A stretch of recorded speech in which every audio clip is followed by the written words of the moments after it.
Okay, so in this tutorial, I'm going to share with you a hack that I recently taught in one of our studio days in London. Now, I noticed that a lot of producers automatically default to EQ to try and resolve conflicts in the low end, particularly when we've got things like the kick and the bass sounding muffled when they compete with each other. But there is another way outside of this that is way more effective. So the track that we've got in front of us is now ready to move into the mixdown stage, and I've just isolated the low end so you can hear it on its own. So this is just the kick and 3 different bass sounds.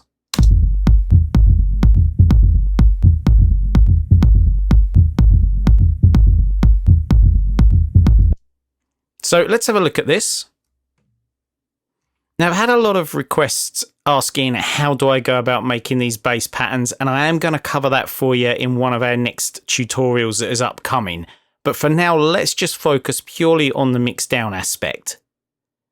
So you're going to want to have your kick and your bass in audio. So if you've programmed it in MIDI, the first step is going to be to bounce it all down to audio, because the important thing is we need to see the waveform. And then simply we're going to go in and start editing the waveforms so that the bass sounds aren't overlapping with one another. And that includes the kick drum, interestingly. So I'm just going to bring my grid size into something that's easier to manage. We go for 16ths. So here are 2 sounds that are clearly playing at the same time.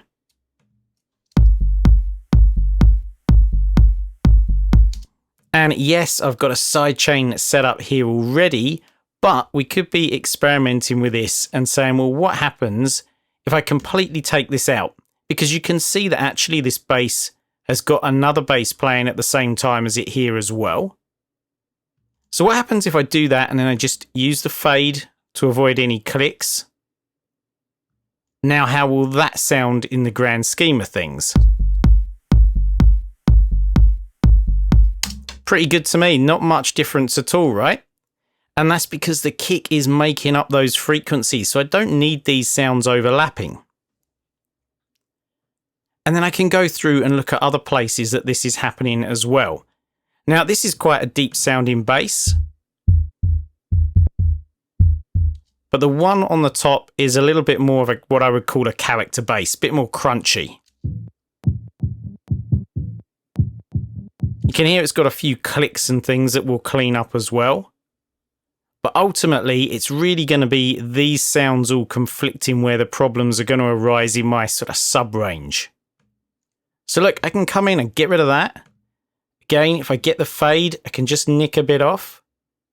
Let's do the same here. Now you might be thinking, oh, you could have copied and pasted that over.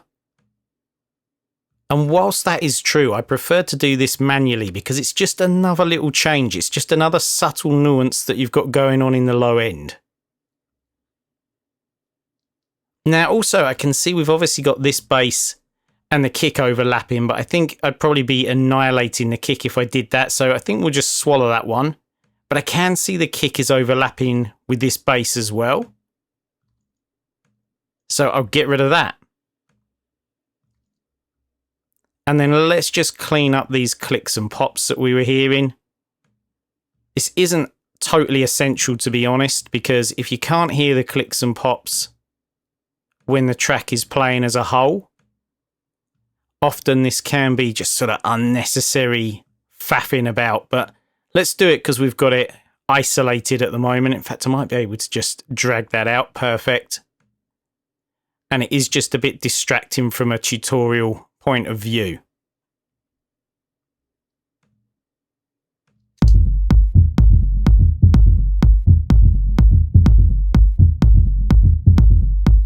So let's compare and contrast.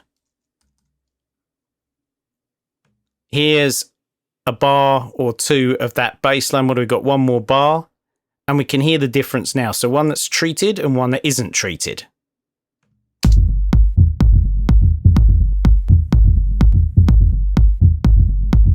Now, I'm just going to stretch the kick out because I can hear there's white noise between the kicks and it's a bit of an unfair comparison. In reality, I'd probably get rid of that bass and put my own white noise layer over the top of it, but just so we've got a fair comparison.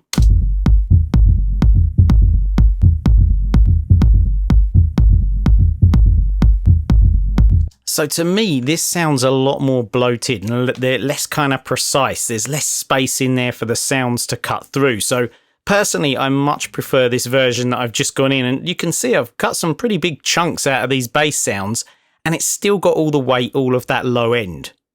Now, there is something huge that you need to know about this.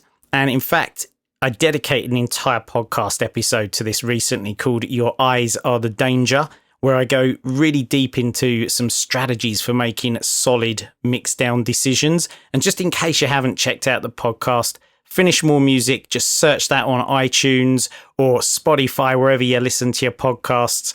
Or if you want to just dive over to finishmoremusic.com/podcast, you can check it out there. But as the name may have sort of already given the game away, there is a real danger when we're doing this that we get caught up in using our eyes because we see things are overlapping and we just start to edit like crazy. Let this be the guide. The real truth for this is going to be your ears. Does it honestly sound better to you, the changes that you've made? So are the musical elements still intact? Does it still have the weight you want? Is the groove still there? Is it pumping and breathing in the same way that it was before you made the edits? That is absolutely critical. So if I'm going to leave you with one thing, it's not to get suckered into only using your eyes with this, because it's a very dangerous strategy. So the big takeaways: bounce your kick and bass lines to audio, slip edit and fade in order to tidy things up so you don't have sounds that are overlapping in the same frequency range, and then use your ears.